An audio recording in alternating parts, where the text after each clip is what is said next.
I glanced down, realizing he was right. My fingers had been moving over the smooth surface of the plate again and again, lost in the moment, lost in him. Swallowing hard, I set it down slowly, deliberately. Guess you really are distracting. His lips curved slightly. That's the idea. His fingers ghosted over the back of my hand. Just barely. A touch so light it could have been imagined, yet deliberate enough to make it clear he was waiting. Waiting for me to make the next move. Waiting for me to ask for more. And the worst part? I wanted to. The warmth of his skin against mine sent a slow, deliberate pulse through me.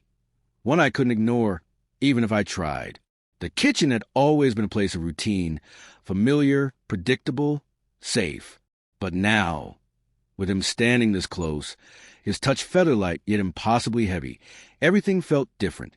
The air itself seemed charged, as if the walls around us could sense we were teetering on the edge of something that, once crossed, could never be undone. My hand remained beneath his, still damp from the water, my breath shallow as I tilted my head just slightly, just enough to catch the way his gaze darkened, the way his jaw tensed, like he was holding something back. "You're still not stopping me," he murmured, his voice lower now, rougher. I swallowed, feeling the warmth of his breath against my cheek. "Maybe I don't want to." His smirk deepened, but there was something else beneath it. Something quieter, something strained. His fingers traced slow, idle circles against my skin, his touch lingering, testing.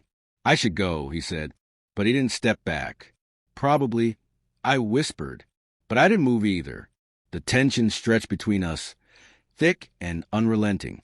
Every part of me was aware of him, how his presence loomed just close enough to steal my breath, how his fingers skimmed against mine like he was memorizing the shape of my hand, how his gaze dropped to my lips for just a fraction of a second before flicking back up, his restraint wavering. "Tell me to leave," he murmured again. But this time there was a challenge in it, a dare. I knew exactly what would happen if I didn't. And yet, I let the silence answer for me. His fingers tightened ever so slightly against mine, his body tensing, like the last thread of control was about to snap. I exhaled softly, my own grip shifting, my pulse hammering my ears as I leaned in, just a fraction more. My voice was barely above a whisper. "I'm not going to." Something shifted in his expression, something unreadable but undeniable. A beat passed, just long enough to make my stomach twist, to coil the anticipation even tighter. Then finally he moved. His hand slid higher, tracing a slow, deliberate path up my forearm, leaving heat in its wake.